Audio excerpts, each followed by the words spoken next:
اور اب ان کا انتظار ہو رہا ہے، اس لیے انہیں امام منتظر بھی کہا جاتا ہے۔ اس لیے شیعوں کے دارالعلوم جو ہوتے ہیں دارالعلوم المنتظر، وہ اس لیے کہ ان کا انتظار کیا جا رہا ہے۔ تو یہ ہے اب وہ ان کا خیال ہے کہ آخری دور میں، آخری زمانے میں وہ ظاہر ہو جائے گا، غار سے نکل آئے گا۔ دیکھیے میں اس عقیدے کو اس بنا پر رد نہیں کرتا کہ یہ ناممکن ہے کہ کیسے کوئی شخص جو ہے 1200 برس تک کسی غار کے اندر زندہ رہ سکتا ہے۔ نہیں، میں سمجھتا ہوں ممکن ہے۔ 300 برس تک اصحاب کہف رہے کہ سوئے رہے، 300 ایئرس ہم مانتے ہیں۔ حضرت عیسیٰ اسی حیات عرضی کے ساتھ 2000 سال سے موجود ہیں آسمان پہ کہ نہیں؟ آپ کو معلوم ہے حضرت عزیر 100 برس تک مرنے کے بعد دوبارہ زندہ کر دیے گئے، فاماتہ اللہ مئۃ عام ثم بعثہ۔ تو ناممکنات میں سے کوئی سوال پیدا نہیں ہوتا۔ لیکن یہ کہ آیا کوئی امامت معصومہ کا تصور قرآن اور حدیث سے ہمیں ملتا ہے؟ پھر یہ کیا یہ موروثی امامت کہ حضرت علی کی نسل جو حضرت فاطمہ سے چلی ہے اسی میں یہ امامت ہوگی؟ اس کے لیے ہمارے پاس کوئی دلیل نہیں ہے، ہم اس کو تسلیم نہیں کرتے۔ ہم تو سمجھتے ہیں کہ معصومیت ختم ہو گئی محمد الرسول اللہ صلی اللہ علیہ وسلم پر، خاتم المعصومین ہے محمد الرسول اللہ۔ اب ان کے بعد تو اجتہاد ہے اور خلافت ہے، عام معاملات میں اجتہاد ہوگا، نظام خلافت کا ہوگا۔ تو ہمارے نزدیک جو میں جس مہدی کا نام لے رہا ہوں وہ مہدی ہے جو ایک مجدد ہوں گے، جیسے کہ مجددین کے نام میں نے آپ کو گنوائے ہیں، مجدد الفسانی ہو، شاہ ولی اللہ ہو، سید احمد بریلوی ہو، شیخ الہند ہو، ایک ہوں گے انسان جو پیدا ہوں گے انسانوں کی طرح عام طور پر اپنی عمر کو پختگی کو پہنچیں گے، پھر وہ سامنے آئیں گے منظر پر، پھر وہ کام کریں گے، قیادت کریں گے، عرب میں ان کا ظہور ہوگا۔ دوسری بات یہ نوٹ کر لیجئے حضرت مہدی کے بارے میں، ہمارے ہاں احادیث کے جو مجموعے ہیں ان میں جو ٹاپ کے 2 مجموعے ہیں ان میں کہیں حضرت مہدی کا ذکر نہیں، نہ صحیح بخاری میں نہ صحیح مسلم میں۔ لیکن ہم اسے نظر انداز نہیں کر سکتے کہ صحائح ستہ کی بقیہ 4 کتابوں کے اندر موجود ہے، لہذا نظر انداز نہیں کر سکتے، اگنور کرنا ممکن نہیں ہے۔ اب اس میں چاہتا ہوں کہ کچھ حدیثیں آپ کو میں سناؤں جن میں حضرت مہدی کا تذکرہ کیا گیا ہے۔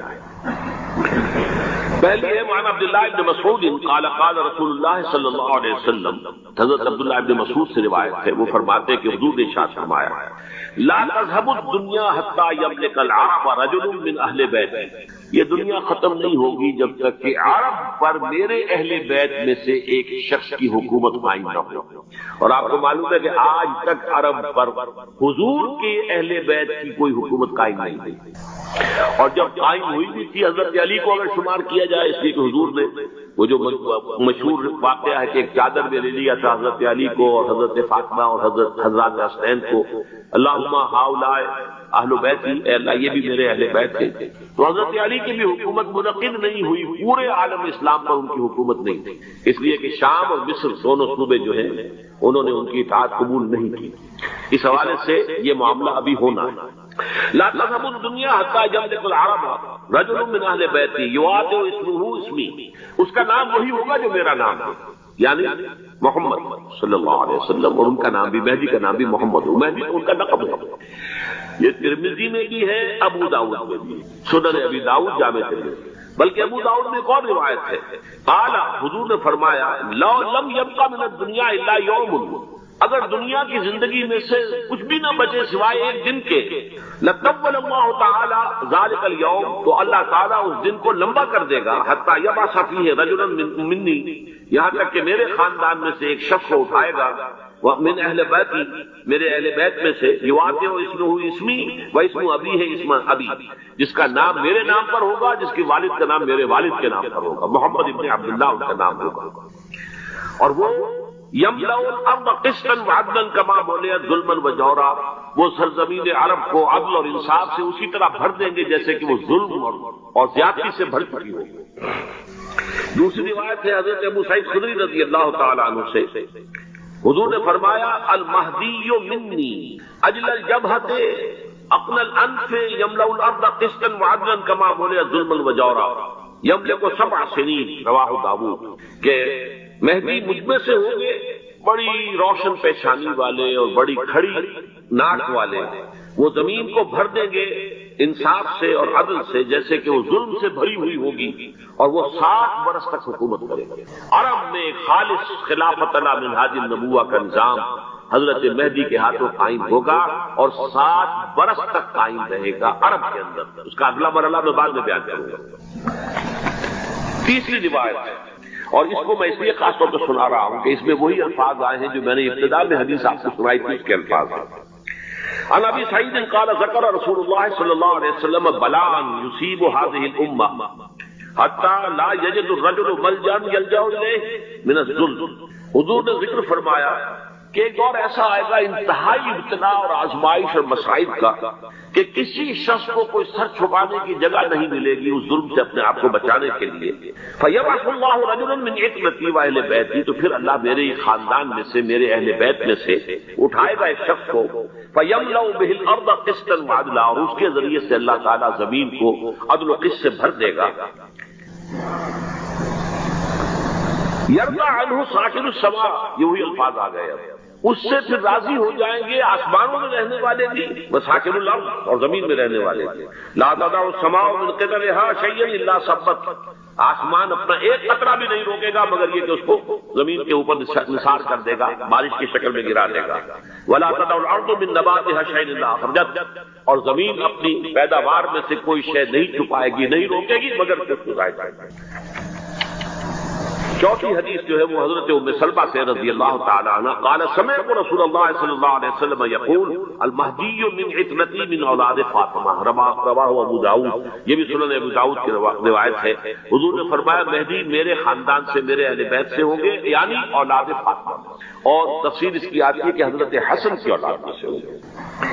پانچویں حدیث میں آپ کو سنا رہا ہوں، اور اس میں ایک عجیب مشابہت آپ کے سامنے آئے گی حضرت عمر بن عبدالعزیز کے ساتھ. یہ اول اور آخری کڑی کے درمیان مشابہت.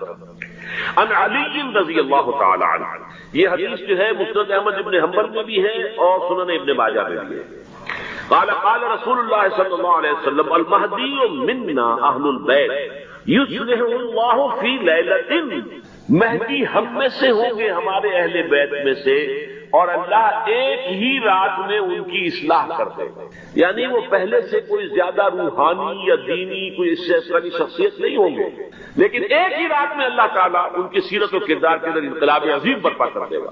جیسے کہ میں نے عرض کیا تھا آپ سے کہ عمر بن عبدالعزیز کی زندگی میں انقلاب عظیم آیا ہے. خلافت کا بوجھ پڑتے ہی کہاں وہ خوش باش اور خوش لباس اور خوش خوراک، وہ شہزادہ ٹھاٹ باٹ والا، جاگیر والا، گورنر کا بیٹا اور خود گورنر، اور کہاں یہ کہ اس کی وہ درویشی جو میرے نزدیک واللہ عالم، ڈرتے ڈرتے کہہ رہا ہوں، میرے نزدیک وہ حضرت ابوبکر، حضرت عمر اور حضرت علی کی درویشی کو بھی مات دیتے. لیکن کنٹراسٹ بہت شدید ہے. وہاں جو بھی کچھ تھا وہ تدریجاً آیا تھا، ہوتے ہوتے ہوتے خلاف ایک لشکر بھیجا جائے گا شام. نہیں کہا جا سکتا کہ باسی حکومت اس وقت کی جو ہے اس کی طرف سے کوئی مسئلہ اس طرح کا اٹھ کھڑا ہو، اس لیے کہ ابھی تو بہرحال باسی حکومت وہاں ہے. فَيُخْسَفُ بِهِمْ بِالْبَيْضَاءِ بَيْنَ مَكَّةَ وَالْمَدِينَةِ، لیکن اللہ تعالیٰ اس لشکر کو مکے اور مدینے کے درمیان وادی بیضاء میں دھسا دے گا، زمین کے اندر پورے کے پورے لشکر. فَإِذَا رَأَى النَّاسُ ذَلِكَ، جب لوگ یہ دیکھیں گے اتنی بڑی نشانی ظاہر ہو گئی. أَتَاهُ أَبْدَالُ الشَّامِ وَعَصَائِبُ مِنَ الْعِرَاقِ فَيُبَايِعُونَهُ، اب شام سے سارے کے سارے جو اولیاء اللہ ہیں وہ بھی آئیں گے، اور عراق سے جوک در جوک لوگ آئیں گے اور ان سے بیعت کریں گے. وَيَعْمَلُ فِي النَّاسِ بِسُنَّةِ نَبِيِّهِمْ، پھر وہ عمل کریں گے لوگوں کے مابین، حکومت کریں گے اپنے نبی کی سنت کے مطابق. وَيُعْطِي الْإِسْلَامُ بِجَرَانِهِ، اور اسلام اپنی گردن زمین پر ٹکا دے گا. وَالْأَرْض، فی الارض، زمین میں. فَيَلْبَسُ 7 سنین، پھر وہ 70 برس تک حکمران رہیں گے، 7 برس تک حکمران رہیں گے. ثم یتوفا، پھر ان کا انتقال ہوگا. ویصلی علیہ المسلمون، اور مسلمان ان پر نماز پڑھیں گے. یہ جو میں نے آپ کے سامنے نقشہ کھینچا ہے، اس سے اب میں ایک نتیجہ نکالتا ہوں. اسے بھی میرا گمان کہیے، اختلاف بھی کر سکتے ہیں آپ، اگر اس کو وزنی سمجھے تو قبول بھی کر سکتے ہیں. وہ یہ ہے کہ میرے نزدیک شاہ فہد کے انتقال پر لا محالہ یہ صورتحال پیدا ہو جائے گا. ولی عہد وہاں ہے عبداللہ بن عبدالعزیز. امریکہ کو وہ پسند نہیں کرتے اور امریکہ انہیں پسند نہیں کرتا. یہ بالکل تش تش بام ہے.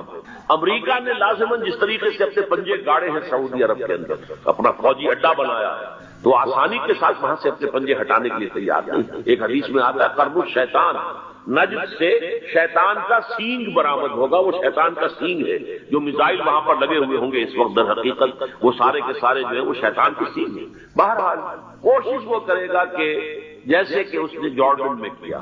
کتنے عرصے سے وہاں شاہ حسین کا چھوٹا بھائی حسن جو ہے وہ ولی عہد تھا. عین وقت کے اوپر آ کر اور پتہ نہیں کیسی کیسی دوائیاں دے کر اسے لے کر آئے ہیں شاہ حسین کو, مرتے ہوئے کو تھوڑی دیر زندہ رکھنے کے لیے, اور وہ تبدیلی کروا کر جو ہے واپس لے گئے. تو یہ معاملہ ہوا ہے, تبدیلی کروا دی, وہاں تو ہو گئی آرام سے, کوئی بات نہیں. بحرین میں بھی غالباً ایسا ہی معاملہ ہوا ہے, واللہ عالم. مجھے یاد پڑتا ہے کہ وہ چاہتے ہیں کہ ہمارا پسند کا آدمی آئے. اگر سعودی عرب میں یہ کام کیا گیا تو اس کا لازمی نتیجہ خارج نہیں ہوگا, اس لیے کہ وہاں کی روایت یہ بڑی سخت ہے, بڑی پختہ ہے. پھر یہ کہ وہاں جو ہے امیر عبداللہ جو ہے, جو وہاں پر اگرچہ سپہ سالار وہ نہیں, کمانڈر ان چیف وہ نہیں, کمانڈر ان چیف تو کوئی اور ہے, لیکن الحرس الوطنی جو ہے نیشنل گارڈ بہت بڑی فورس ہے. وہ اصل بیڈوین فورس جو ہے صحرا کے لوگوں کی عرب فورس, وہ در حقیقت الحرس الوطنی ہے, نیشنل گارڈ ہے, اور اس کا کمانڈر ان چیف یہ ہے امیر عبداللہ. تو لازماً یہ شکل جو ہے پوری ہو کر رہے گی. جیسے ہی یہ معاملہ ہوا شاہ فتح کے انتقال کا تو یہ اختلاف ہوگا, خانہ جنگی ہوگی. پھر کوئی اللہ کا بندہ جو ہوگا, میرے نزدیک میں آج سے کچھ 6-7 سال پہلے سالانہ اجتماع تھا تنظیم اسلامی کا راولپنڈی میں, میں نے اس وقت وہاں کہا تھا, اس سے ذرا اخبارات میں بھی کچھ وہ کنٹروورسی آئی تھی کہ میرے نزدیک امام مہدی پیدا ہو چکے ہیں, ان کے ظہور کا وقت قریب.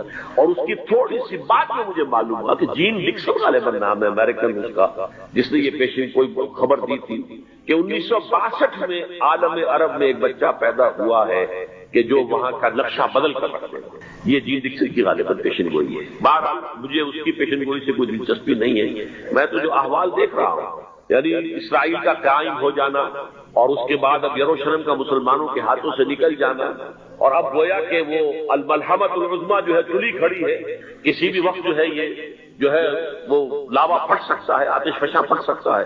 تو یہ تمام حالات ایسے ہیں کہ جن کی وجہ سے میں سمجھتا ہوں کہ ایک تو جو قرآن مجید کے اشارات میں نے آپ کو بتائے, 14 صدیاں 14 دن میں چاند کا پورا ہونا, والقمر اذا اتسق 14 دن میں 14ویں کا چاند. اسی طرح یہ 14 صدیوں کے بعد یہ صدی جو 15ویں صدی ہے, یہ در حقیقت ظہور امام مہدی کی صدی ہے. لیکن یہ کہ امام مہدی کی حکومت قائم کرنے کے لیے کون لوگ آئیں گے؟ عرب جو ہیں وہ اندر سے کھوکھلے ہوئے, عیاشی نے, دولت نے, پیسے نے, دولت پیسہ عیاشی اس کی وجہ سے کھوکھلے. یہاں میں آپ کو 2 حدیثیں سنانا چاہتا ہوں.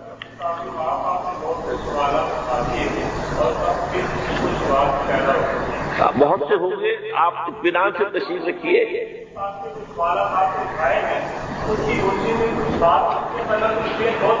بہت ہوگی بات ہوگی, آپ اس طرح صبر سے سن لیجئے. میں تقریباً اپنی گفتگو کے اختتام تک پہنچ رہا ہوں. سنن ابن ماجہ کی روایت ہے حضرت ابو ہریرہ سے رضی اللہ تعالی عنہ, قال قال رسول اللہ صلی اللہ علیہ وسلم اذا وقعت الملاحم بعث اللہ بعثا من الموالی هم اکرم العرب فرسا واجمدهم سلاحا یؤید اللہ بهم الدین. رواہ ابن ماجہ عن ابی ہریرہ رضی اللہ تعالی عنہ. جب ملاحم کا دور شروع ہوگا تو اللہ تعالیٰ اٹھائے گا ایک لشکر یا لشکروں پر لشکر موالی میں سے. موالی کون؟ عربوں نے جب فتح کیا تھا اس پورے علاقے کو خلافت راشدہ کے دوران, اور پھر وہ لوگ جو ہے ایک رائے تو یہ تھی کہ انہیں غلام بنایا جائے ساری آبادیوں کو, لیکن یہ کہ حضرت عمر کا اجتہاد تھا, اس کے مطابق جو غلام نہیں بنایا گیا تو وہ موالی کی حیثیت رکھتے ہیں. عربوں میں دم نہیں ہے, موالی میں سے لشکر اٹھیں گے کہ جو در حقیقت حضرت مہدی کی حکومت کو قائم کریں گے. دوسری حدیث سنیے عن عبداللہ بن الحارث رضی اللہ تعالی عنہ, اور یہ ابن ماجہ کی روایت ہے. قال قال رسول اللہ صلی اللہ علیہ وسلم یخرج الناس من المشرق فیوجهون للمہدی یعنی سلطان. لشکر نکلیں گے, لوگ آئیں گے مشرق سے, اور وہ حضرت مہدی کی حکومت کو جمائیں گے اور قائم کریں گے. اس کے علاوہ ایک حدیث کوئی ہے جس کا حوالہ مجھے نہیں مل سکا, لیکن یہ کہ علامہ اقبال نے چونکہ اس کا اشارہ کیا کہ میرے وطن کو آئی ٹھنڈی ہوا جہاں سے, میرا وطن وہی ہے, میرا وطن وہی ہے. جبکہ وہ ہندوستان کا جو عراق آپ رہے تھے اس کو بھی اس وقت کہا میرے عرب کو آئی ٹھنڈی ہوا جہاں سے. میں نے بعض عربوں سے وہاں میرا ملاقات کا موقع ملتا ہے امریکہ وغیرہ میں، تو ہر ملک سے جو ہے لوگ آئے ہوئے وہ کہتے ہیں کہ حضور نے فرمایا تھا مجھے ہندوستان کی طرف سے ٹھنڈی ہوا. بہرحال لیکن اس کا چونکہ حوالہ نہیں ملا ہے تو میں نے صرف یہ کہ علامہ اقبال کے شعر کے حوالے سے تو معلوم ہوتا ہے کہ اس مشرقی خطے کے اندر وہ نظام پہلے قائم ہوگا اور پھر یہاں سے وہ پھیلے گا. چنانچہ ایک اور تیسری حدیث بھی میں آپ کو مل جائے گی. حضور نے فرمایا میری امت کے 2 لشکر وہ ہیں کہ جن کو اللہ تعالیٰ نے پیشگی طور پر جو بھی ان میں شریک ہوگا جہنم کی آگ سے چھٹکارے کا پروانہ دیا. حسابتان من امتی احرمہم اللہ بہم. ایک وہ ہوگا جو ہندوستان پر حملہ آور ہوگا، دوسرا وہ ہوگا کہ جو دجال کے ساتھ جنگ کرنے کے لیے حضرت مسیح کے پاس پہنچے گا، حضرت مسیح کے ساتھ دینے کے. اب اس سے بھی گمان یہی ہوگا کہ یہی خراسان کا علاقہ، یہ افغانستان کے ساتھ منسلک پاکستان، یہاں سے ظاہر بات ہے کہ پھر ہمیں ہندوستان کو بھی فتح کرنا ہوگا. یہ دارالاسلام رہا ہے. تو گویا کہ ایک حدیث میں 2 لشکروں کا ذکر جمع کرنا جو اشارہ کر رہا ہے کہ اس دور سے متعلق، ورنہ یہ کہ ہندوستان پر تو بہت سے لشکر آئے ہیں. محمود غزنوی بھی آئے ہیں، ان کے حملے ہوئے ہیں، محمد غوری بھی آئے ہیں، سب سے پہلے محمد ابن قاسم آئے ہیں. تو یہ تو بہت لوگ آئے ہیں، لیکن یہ کہ اصل سے ایک حدیث میں 2 کا جمع ہونا جو ہے وہ ادھر اشارہ کرتا ہے کہ اس وقت جب ایک نیوکلیس بن چکے گا خلافت اللہ منہاج النبوہ کا، تو جیسے جزیرہ نما عرب سے شرق و غرب میں فوجیں چلی، ایسے ہی مشرق میں ہمارے ہندوستان ہے اور مغرب کے اندر جو ہے یہ ہوتے ہوئے اور ایلیا تک وہ فوجیں پہنچ جائیں گی اور یروشلم جو ہے اس کو یہودیوں کے قبضے سے بات. یہ احادیث اس میں موجود. لیکن اب جو میرے اس دعوت نامہ جو اب میں جس کا تذکرہ کر رہا تھا اس کا دوسرا حصہ ادھر پاکستان اسی مقصد سے حاصل کیا گیا تھا کہ یہاں اسلامی نظام یعنی خلافت قائم کی جائے، لیکن ہم اپنی بدعمالیوں کے باعث تاحال مخالف سمت سے سفر کر رہے ہیں اور اب حالات بتا رہے ہیں کہ تخت یا تختہ کے مصداق یا یہاں خلافت قائم ہوگی اور یہ عالمی خلافت کا نقطۂ آغاز بنے گا یا پھر یہ ملک ختم ہوگا. گویا اب معاملہ دوڑو زمانہ چال قیامت کی چل گیا والا ہے اور فوری طور پر قبر کسبی لازم. اس دعوت نامے کے اس مرکزی حصے کے بارے میں آج اس وقت ذرا تفصیل سے گفتگو کرنا چاہتا ہوں اور میں کہہ سکتا ہوں اس وقت کہ سلطنت خداداد پاکستان یا ملت اسلامیہ پاکستان کا ایک مرثیہ ہے جو مجھے کہنا ہے موجودہ حالات کے پیش نظر. لیکن یہ مرثیہ میں قرآن مجید کے الفاظ میں پیش کرنا چاہتا ہوں جس کے لیے تمہیداً میں پہلے آپ کو یہ بتانا چاہتا ہوں. سورہ انبیاء کی ایک آیت ہے، آیت نمبر 10. لقد انزلنا الیکم کتابا فیہ ذکرکم افلا تعقلون. ہم نے تمہاری جانب کے کتاب نازل کر دی، اس میں تمہارا ذکر موجود، تو کیا تم عقل سے کام نہیں لیتے اور نہیں کرتے، سوچ بچار سے کام نہیں لیتے؟ اب اس آیت کا ایک مفہوم تو یہ ہو سکتا ہے کہ ذکر لکم مراد ہو، یعنی تمہارے حصے کی نصیحت، ہدایت، ذکرہ، تذکرہ اس قرآن میں ہے.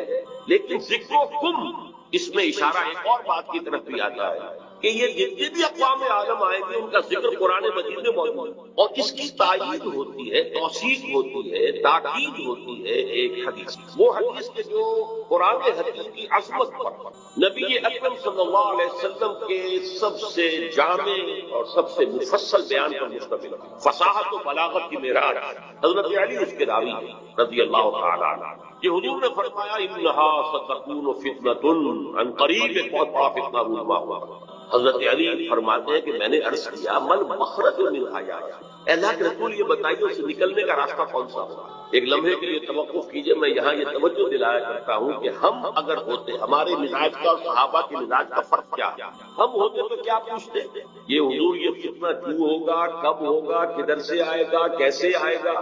ہمارے تو سوالات یہ ہوتے جو سب معلوماتی نوعیت کی چیزیں ہیں جن کا کوئی تعلق عمل سے نہیں. صحابہ کا معاملہ کیا تھا؟ حضرت علی نے ان میں سے کوئی سوال نہیں کیا، کب آئے گا، کیوں آئے گا، کدھر سے آئے گا، کیسے آئے گا. کچھ جو عملی سوال تھا من مخرج منہا یا اللہ کے رسول جب آپ کو فرما دیا کہ بہت بڑا فتنہ ہوگا تو ہمیں تو یہ سمجھنا ہے کہ وہاں سے نکلنے کا راستہ.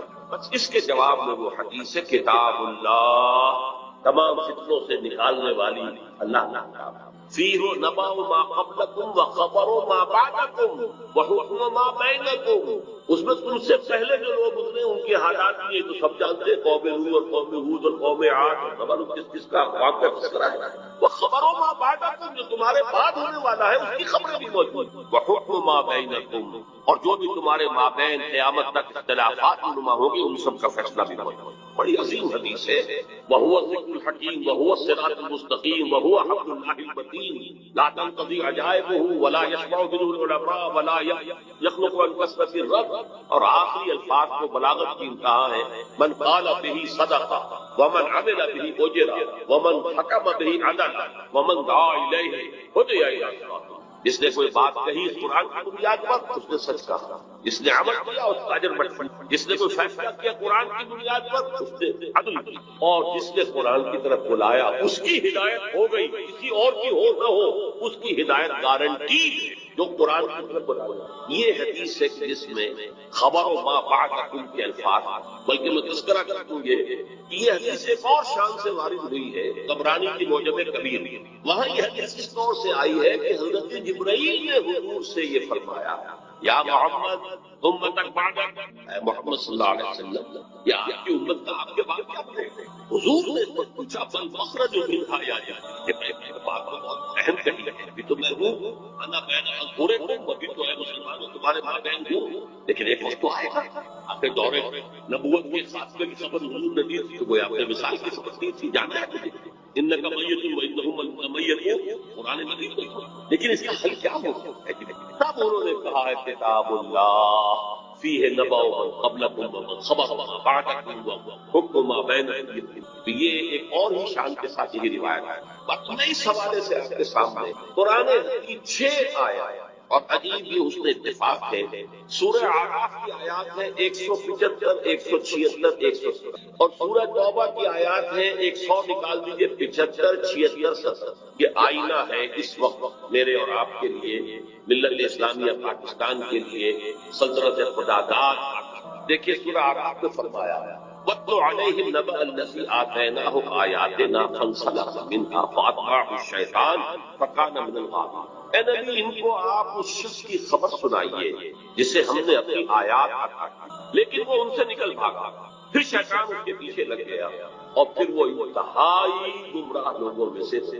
وَلَوْ شِئْنَا لَرَفَعْنَاهُ بِهَا، ہم چاہتے تو ان آیات کے ذریعے سے ان کی بدولت ہم سے اور بلند کرتے، اس کا مقام اس کا رتبہ اور اونچا، وَلَكِنَّهُ أَخْلَدَ إِلَى الْأَرْضِ، مگر وہ تو زمین کی طرف ہی بیٹھتا اور دھستا تھا، فَمَثَلُهُ كَمَثَلِ الْكَلْبِ، اس کی مثال تو کتے کی، ان تحمل علیہ یلہث، اگر اس کو کارو کو ڈھیلا کوئی لکڑی اس کی طرف اٹھاؤ مارنے کے لیے تو وہ ہاں کرتا ہے، ان تجربوں زبان اس کی نکلی ہوگی، اس سے راج پک گئی ہوگی، چھوڑے رکھو گے تب بھی۔ ذالک مثل القوم الذین کذبوا، یہی مثال ہے اس قوم کی کہ جس نے اپنے رب کی آیات کو فقصص القصص، تو اے نبی آپ کے واقعہ بیان دیجئے، لعلہم یتفکرون، شاید کہ غور کریں، سوچ بچار سے کام لیں۔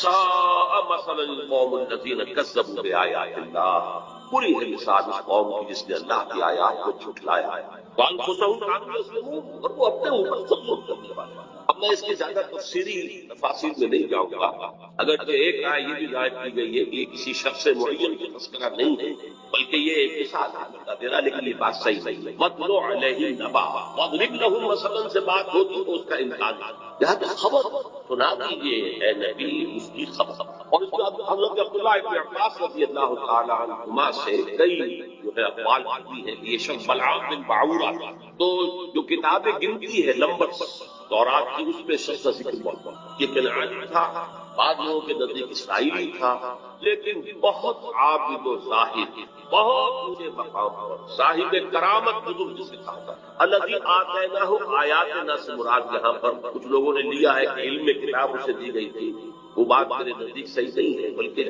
آیات کہا گیا معجزات کو، جس طرح اللہ اپنے انبیاء کو آیات، ہم نے آیات بینات دے کر رسولوں کو بھیجا، ایسے ہی ہے کہ کوئی بہت عابد زاہد کوئی ہو، عابد مقدار اور زاہد مقدار، تو اللہ تعالیٰ اسے کرام دیتا ہے۔ بالکل شک کرامات اولیاء فقط اس میں کسی شک و شبہ نہیں ہے، اللہ تعالیٰ زندگی کے لیے وہ ایسے خرچ آگے واقعات ہے تو باکرامت بزرگ تھا، لیکن پھر وہ جو دنیاوی خواہشات کی طرف ایسا متوجہ ہوا کہ اس کی ساری نیکی، ساری اس کی بزرگی، ساری روحانیت ختم ہو کر رہ گئی. وہ انتہائی پاتال.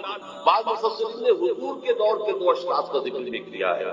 امیہ ابن ابی صلت ایک بہت بڑا شاعر تھا کہ جس کی اشعار میں توحید رچی بسی ہوئی.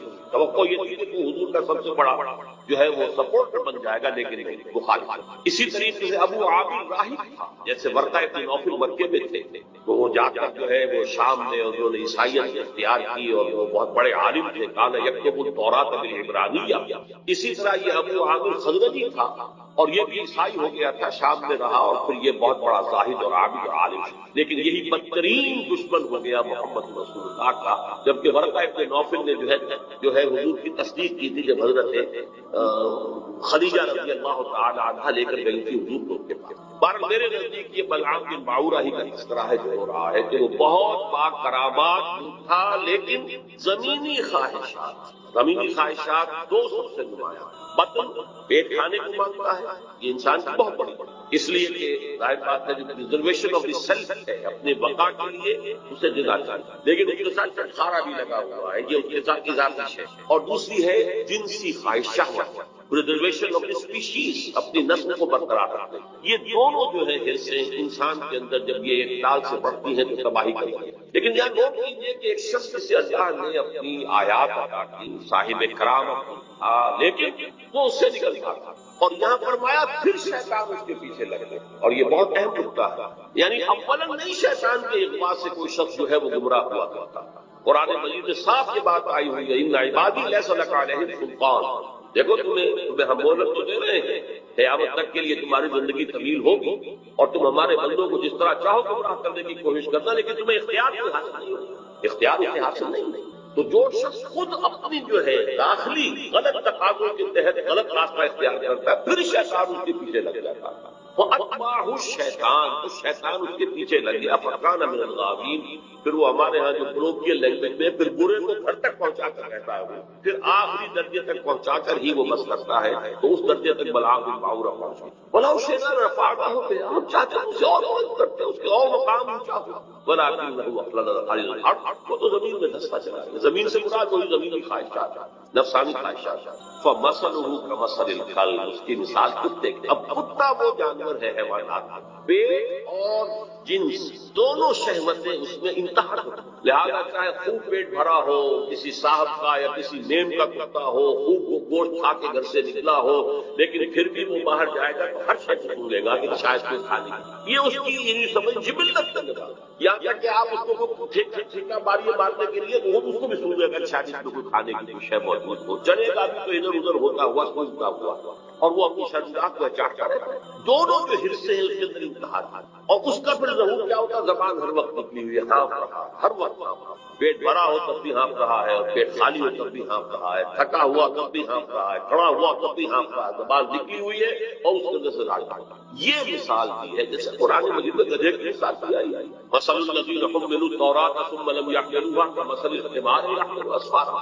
مثال اس قوم کی جس کو ہم نے تورات عطا کی تھی، حامل تورات بنائی گئی تھی، وہ قوم جو اس نے اس کا حق ادا نہیں کیا، اس کو ایک مثال ہے جس پر کتابوں کا بوجھ لگا ہوگا. ایسے ہی رشتے کی مثال دی گئی ہے. اس کے بعد فرمایا ذالک مثل القوم الذین، یہ صرف ایک فرد کا معاملہ نہیں، پوری قومیں بھی اس تمثیل پر پوری اترتی ہے اور اسی ڈسکرپشن کے اوپر وہ پوری کذبوا بآیاتنا، جو ہماری نشانیوں کو جھٹلاتے ہیں. فقصص القصص، تو اے نبی آپ یہ قصہ سنا دیجیے، لعلہم یتفکرون، شاید کہ غور کریں. آج میں آپ کو قصہ سنا رہا ہوں پاکستان کس طور سے ان آیات پر منطبق ہو رہا ہے. شاید کہ آپ غور کریں، سوچیں، شاید کہ آپ کے اندر کوئی امنگ پیدا ہو جائے کسی عمل کی جدوجہد کی. سا مثلا القوم الذین کذبوا بآیاتنا، آخری آیت بری مثال ہے اس قوم کی جس نے ہماری آیات کو جھٹلایا اور کانوا انفسہم یظلمون، وہ اپنے اوپر ظلم کرتے رہے. ظاہر بات ہے ہمارا کسی نے کیا بگاڑا.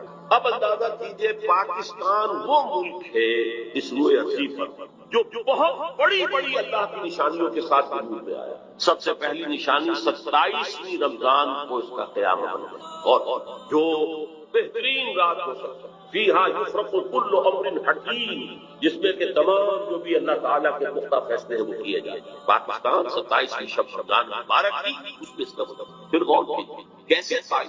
کوئی امید کچھ عرصے پہلے بھی نہیں تھی کسی کو کہ پاکستان پائے، عام طور پر سمجھا گیا تھا یہ مسلم لیگ نے بارگیننگ کے لیے اتنی بڑی بات کر لی ہے تو لے لے کر معاملہ ہو جائے گا۔ اور سب سے بڑی بات یہ کہ خود ایک سال پہلے Quaid Azam cabinet mission cell کو تسلیم کی۔ اس کا کیا مطلب تھا کہ کم سے کم 10 سال کے لیے ایک آزاد پاکستان کا وجود مؤخر ہوا۔ نظری طور پر 10 سال کے بعد امکان تھا، لیکن ایک مرتبہ مرکزی حکومت ایک وحدت کے ساتھ اگر موجود میں آ جاتی تو پنڈت نہرو نے جو کہا تھا سچ تو وہی نکل جاتی ہے جس کی منہ سے سچی بات مستی میں اس نے وہ سچ کہہ دیا، جس کی وجہ سے پھر قائد اعظم نے جو ہے جو تسلیم کر لیا تھا کیبنٹ مشن سیل کو، پھر اس سے آپ نے رجوع کیا کہ اس نے کیا کیا تھا ایک دفعہ بن جائے پھر کون کسی کو علیحدہ عہدہ دیتا تھا، اس پر پھر قائد اعظم ورنہ اگر وہ خاموش رہتا تو کم سے کم 10 سال تک کوئی امکان نہیں تھا۔ اور اس 10 سال میں ہندو قوم نے کیا کرنا تھا اس کا تصور نہیں۔ پھر سوچئے پاکستان قائم ہوا، ہندو قوم ہمارے سے کس قدر تعداد میں زیادہ،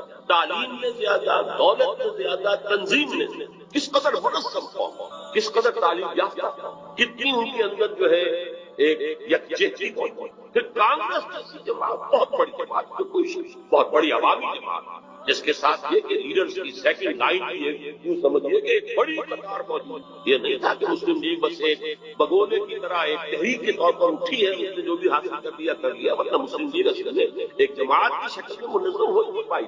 یہی وجہ ہے کہ پتاشے کی طرح گھل گئی پاکستان میں آتی۔ لیکن یہ کانگریس اور گاندھی جیسا، ہم بہرحال کے بارے میں جو بھی رائے رکھتے ہوں، لیکن یہ ہندوؤں کا مہاتما اور پوری دنیا کے اندر اس کی ایک عظمت ہے۔ اور چند مہینے پہلے اس نے کہا تھا کہ پاکستان سے میری لاش نہ بن سکتا، ہندو جیسی قوم، گاندھی جیسا لیڈر۔ اچھا دوسری طرف یہ ہمارے ولی خان صاحب جو ہے وہ کچھ پچھلے زمانے کے کاغذات نکال کے لے آتے ہیں انڈیا آفس کے، جس سے یہ کہ انگریزوں نے کچھ سپورٹ کی تھی پاکستان کی یا مسلم لیگ کی۔ جب پاکستان بنا ہے ایکچولی وزیر اعظم ماؤنٹ بیٹن یہاں کا وائس رائے، دونوں قائد اعظم سے شدید نفرت کرنے والے، پاکستان کے تصور کے دشمن۔ لیبر پارٹی کی گورنمنٹ، جب کنزرویٹو پارٹی گورنمنٹ ہوتی تو کچھ شکوک و شبہات کا موقع تھا، لیکن یہ تو لیبر پارٹی کی ہوتی ہے جو کچھ لکھا ہے بات میں سب کے سامنے، آپ کو کچھ بھی باتیں نہیں رہی۔ ماؤنٹ بیٹن کی زندگی سب سامنے آ جائے، اس کے نوعیت کے تعلقات نہرو خاندان کے ساتھ تھے۔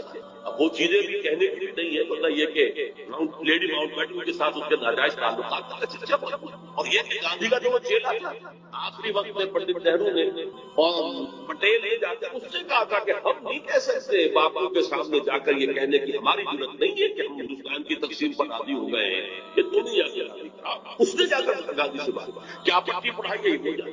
یہ تھے وہ نامساعد حالات جن میں پاکستان کا قیام، اور اس کے اندر جمع کر لیجیے یہ بات کہ 1 سال پہلے مولانا حسین احمد مدنی رحمۃ اللہ علیہ نے سلہٹ میں یہ کہہ دیا تھا رمضان مبارک میں پورے 1 سال پہلے، ملأ اعلیٰ میں پاکستان کے قیام کا فیصلہ ہو چکا۔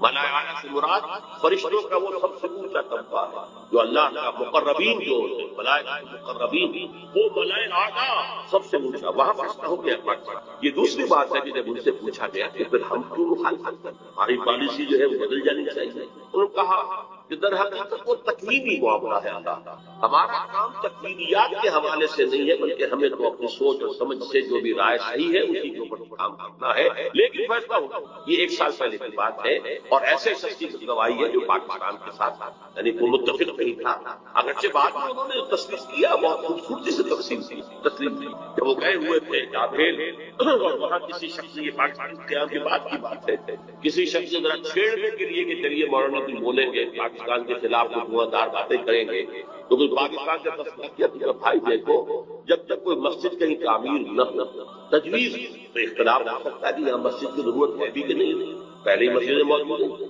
یا یہ کتنی بڑی ہونی چاہیے، کس سائز کی ہونی چاہیے، کیا مٹیریل لگنا چاہیے، یہ سب اختلاف ہے۔ پاکستان کے بننے سے پہلے ہمارا اختلاف تھا، لیکن مسجد بن جائے تو اس کی حفاظت ہر صاحب ایمان کا تقاضا۔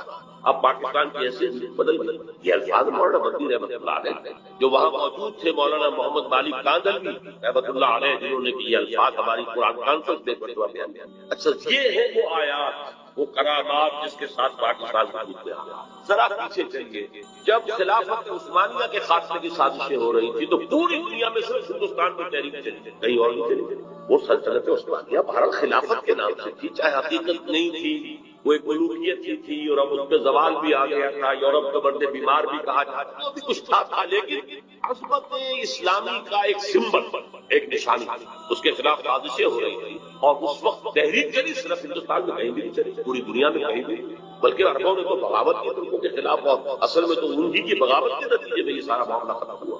لیکن ہندوستان میں وہ تحریک چلی اور ایسے زور شور کے ساتھ چلی، بولی اماں محمد علی کی جان بیٹا خلافت کو دے دو، پورا ہندوستان بن گیا. ذرا اس سے بھی پیچھے جائیے، دیکھیے ختم نبوت کے بعد سب سے بڑا منصب مجددین امت ہے، کہ جو سنن ابی داؤد کی روایت کی روح سے ان اللہ یبعث فی هذه الامه علی راس کل 100 عام من یجدد لها، یقیناً اللہ اس امت میں ہر صدی میں ایسے لوگوں کو اٹھاتا رہے گا جو دین کو تازہ، دین کے اوپر جو بھی کوئی غبار آ جائے گا، کوئی اس کی تعلیمات دھندلا جائیں گی، اس کو ہٹا کر صحیح دین کی شکل دوبارہ لانا. 1000 برس تک سارے مجددین امت عالم عرب میں آئے.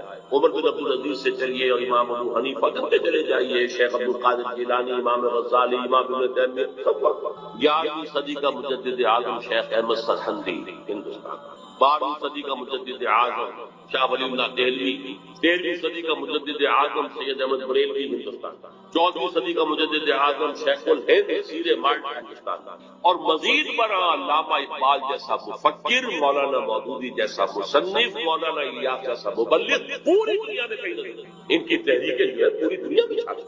سلسلہ نقشبندیہ مجددیہ پوری دنیا میں چلا گیا، پورے ٹرکش بیلٹ میں ہوئی ہے. وہ امام شامل ہو یا اس وقت جو چیکیا کے معاملات ہیں، یہ پورے ترکستان کا یہی ہے. خود یہ افغانستان کا وہی سلسلہ نقشبندیہ مجددیہ، ان کے صدر بھی تھے مجددی. پھر شاہ ولی اللہ ہی کے اندر حقیقت علم کا یہ ظہور ہے کہ جو پورا افغانستان میں جو مدارس کہاں کے پڑے پڑے ہو گئی طالبان، وہی دیوبندی مدارس ہے کہ جو شاہ ولی اللہ کے علوم کا وارث بنے. گویا کہ ریورس گیئر لگا ہے. ایک بات عجیب ذرا غور کیجیے گا، 1000 برس جو پہلے تھے ہندوستان میں آتے تھے، باہر سے علماء آ رہے ہیں، صوفیاء آ رہے ہیں، ادیب آ رہے ہیں، دانشور آ رہے ہیں ہندوستان. اور جب یہ الف ثانی شروع ہوا امت کی تاریخ کا دوسرا 1000 سال تو ریورس گیئر لگ گیا. معین الدین چشتی ادھر سے آئے تھے، سلسلہ مجددیہ نقشبندیہ یہاں سے چلا، شاہ ولی اللہ کے علوم یہاں سے چلے، علامہ اقبال کا فکر یہاں سے پھیلا، پوری دنیا میں پھیلا. ڈاکٹر علی شریعتی سے پوچھیے، مالک بن نبی سے پوچھیے، بہت بڑا جو دانشور ایران کا اور بہت بڑا دانشور جو ہے عالم عرب کا. پھر مولانا مودودی کی کتابیں دیکھ لیجیے، پوری دنیا کے اندر عربی میں، انگریزی میں ٹرانسلیشن ہر جگہ مل جائے. اور یہ مولانا الیاس سے شروع کرنا تحریک کہاں سے کہاں پہنچی، لاکھوں آدمی ایک وقت کے اندر جو ہے وہ مسلسل کرتے ہیں. یہ ساری آیات ہیں، اس سب کا امین یہ پاک، یہ سارا ہمارا ورثہ، یہ 11ویں 12ویں صدی، 13ویں صدی، 14ویں صدی. اور پھر یہ کہ پاکستان وجود میں آیا 27ویں کو. یہ پاکستان ہندو اور انگریز دونوں کی مخالفت کی الگ رغم پائی. اور اس وقت نقشہ میں آپ کے سامنے کھینچ رہا ہوں سورہ اعراف کی آیت نمبر 129 کے حوالے سے. جب ظلم و ستم کی انتہا ہو گئی تھی بنی اسرائیل پر مصر میں، تو انہوں نے جب فریاد کی ہے تو حضرت موسیٰ نے فرمایا تھا ان سے، عَصَىٰ رَبُّكُمْ أَن يُهْلِكَ عَدُوَّكُمْ وَيَسْتَخْلِفَكُمْ فِي الْأَرْضِ فَيَنظُرَ كَيْفَ تَعْمَلُونَ. امید ہے کہ تمہارا تمہارے دشمن کو ہلاک کر اور پھر تمہیں زمین کے اندر تمکن عطا کرے گا، پھر دیکھے گا تم کیا کیا. ویسے تو یہ دنیا کی زندگی افراد کے لیے بھی امتحان گاہ ہے. الزم ہستی سے تو ابھرا ہے مانند حباب، اس یہاں خانے میں تیرا امتحان ہے. خلق الموت والحیات لیبلوکم ایکم احسن عملا. ہم ایک امتحانی عرصے سے گزر رہے ہیں. قوموں کا امتحان اپنی جگہ ہوتا ہے، امتوں کا، ملکوں کا امتحان اپنی جگہ ہے. فَيَنظُرَ كَيْفَ تَعْمَلُونَ، پھر وہ دیکھے گا تم کیا. اب دیکھیے ہمارے ہاں کیا ہوا بدقسمتی سے. مسلم لیگ کی جو ٹاپ کی قیادت تھی، پہلی بات تو یہ ہے کہ مسلم لیگ بحثی تو مسلم لیگ تو تقریباً سمجھیے کہ ختم ہو گئی قائد اعظم کے انتقال کے بعد. زیادہ کہیں گے تو لیاقت علی خان کی شہادت کے بعد. لیکن یہ ہے کہ پہلے دن سے بھی ہم نے رخ اسلام کی طرف نہیں، ہمیں اپنے بزرگوں کا بھی اب تذکرہ جو ہے کرنا پڑے گا۔ میں قائد اعظم کو ہر چیز دھوکے بات آدمی نہیں سمجھتا، جھوٹا نہیں سمجھتا، صاحب کردار آتا۔ میری تعبیر یہ کہ انہوں نے یہ سمجھا تھا کہ اگر پاکستان ایک نوزائیدہ مملکت ہے، ہم نے فوراً اسلام کا ڈنکا بجا دیا اور نعرہ لگا دیا تو پوری دشمن قوت جو ہے ہمیں دبوچ لے، لہذا اب جب ایک ایسا ملک وجود میں آ گیا جہاں غالب اکثریت مسلمانوں کی ہے تو خالص سیکولر اصول سے بھی تو یہاں اسلام ہی آئے گا نا۔ سیکولر اصول کیا ہے کہ لوگوں کی اکثریت جو قائم ہوگا، یہ اصول ہے۔ لوگوں کی اکثریت جو قانون بنانا چاہتی ہے بنائے گی، جو نافذ کرانا چاہتی کرائے گی، یہ سیکولرزم ہے۔ تو اب خالص سیکولر اصولوں سے ہندوستان ایک وحدت رہتا تو یہاں اسلام کے آنے کا کوئی سوال نہیں تھا، اکثریت ہندوؤں کی کوئی امکان ہی نہیں تھا۔ لیکن اب یہ ہے کہ اگر مسلمان یہاں کے چاہیں گے تو یہاں شریعت بھی آ جائے گی، نظام بھی آ جائے گا، سب کچھ ہو جائے گا۔ لیکن ہم نے اگر ڈنکا بجا دیا تو شاید، اب میں سمجھتا ہوں کہ شاید ان کی بات ہے، لیکن یہ کہ شکل جو بنی ہے وہ یہ تھی، وزیر قانون ہندو، وزیر خارجہ قادیانی، اور وہ ان کا شورى آفاق جملہ عنقریب یہاں پر نہ ہندو ہندو رہے گا نہ مسلمان مسلمان رہے گا۔ مذہبی اعتبار سے نہیں کہ مذہب تو ان لوگوں کا انفرادی معاملہ ہے بلکہ قومی ہے۔ بہرحال ایک جس کو میں یہ کہوں گا کہ صحیح سمت میں پہلی عید نہیں رہی، مسئلہ کیا تھی یہ اپنی جگہ پر، ان کی نیت پر حملہ نہیں ہے، لیکن ایفیکٹ ریمینز، واقعہ یہی ہے، حقیقت یہی ہے۔ اور مجھے معلوم ہے، میں بنگلہ دیش 2 دفعہ جا چکا ہوں کہ بنگالی مسلمانوں کو پہلا شوق لگا تھا اس لیے کہ بنگال کا عام مسلمان جو ہے مغربی پاکستان کے عام مسلمان سے زیادہ مذہبی ہے۔ آج بھی جو تبلیغی جماعت کا اجتماع وہاں ہوتا ہے وہ 25-30 لاکھ کا ہوتا ہے ٹونگی میں، اس اعتبار سے، اور عام طور پر بھی وہاں پر مذہبیت زیادہ شوق، اور اس کے بعد جو ہے وہ مسلسل چیزیں جو ہے وہ پھر جو لینگویج بیسڈ تھا وہ تو سیکولر لوگوں نے اٹھایا تھا، لیکن مذہبی لوگوں کو بھی شوق جو ہے اس سے پہنچا۔ لیکن یہ کہ الحمدللہ کہ اس کے بعد مولانا مودودی کی ایک تحریک پر جو انہوں نے اسی لاہور شہر سے شروع کی تھی اپریل 1948 سے، کیا کیونکہ پاکستان اسلام کے نام پر بنایا گیا لہذا یہاں پر اسلامی دستور بننا چاہیے، مطالبہ شروع کیا اور پھر مسلم لیگی عناصر سے بھرپور بنا، جن میں سب سے زیادہ کروشل رول پلے کیا ہے مولانا شبیر احمد عثمان رحمۃ اللہ علیہ نے، وہ تو مسلم لیگی تھے، جماعت اسلامی کا تو نہیں تھی، اور قرارداد بات ہو گئی تو گویا کہ ایک اور موجودہ جو ہے کہ جس وقت دنیا میں ڈنکا بج رہا تھا سیکولرزم کا پوری دنیا میں، 10.5 کروڑ عوام کی اسمبلی نے کہا کہ ہم اللہ کی حاکمیت کا اقرار کرتے ہیں، اپنی حاکمیت کا دعویٰ کرتے ہیں۔ We wash our hands off the claim to sovereignty. Sovereignty belongs to Allah. سروری زیبا فقط اس ذات بے ہمتا کو ہے، حکمراں ہے وہی باقی مطالعہ ہے۔ میرے نزدیک یہ بھی موجودہ ہے آیات میں سے، آیات لاہی۔ پھر جب کچھ لوگوں نے سیکولر مائنڈڈ لوگوں نے شور مچایا کہ کس کا اسلام ہوگا یہاں پر، شیعہ کا، سنی کا، دیوبندی کا، بریلوی کا، تو تمام مسالک چوٹی کے علماء نے 22 نکات دستور سازی کے متفق علیہ دے دیے۔ یہ ایک اور اس کے بعد ایک بہت بڑا بلنڈر ہوا، دینی جماعتوں نے یہاں کشاکش اقتدار میں شریک ہو کر انتخابات میں آ کر اسلام کو ایک پارٹی بنا کر اور بیڑا بنا۔ لیکن یہ کہ بہرحال اس کی داستان باقی میں بیان نہیں کرنا چاہتا، نتیجہ یہ غلطی کس کی تھی، کتنی تھی، کوتاہی کس کی تھی، کتنی تھی، لیکن نتیجہ یہ ہے کہ آج ہم بیٹھ کے چلے گئے۔ آج 52 برس گزرنے کے بعد 27 برس پہلے تو ہماری پیٹھ پر ایک کوڑا پڑ گیا۔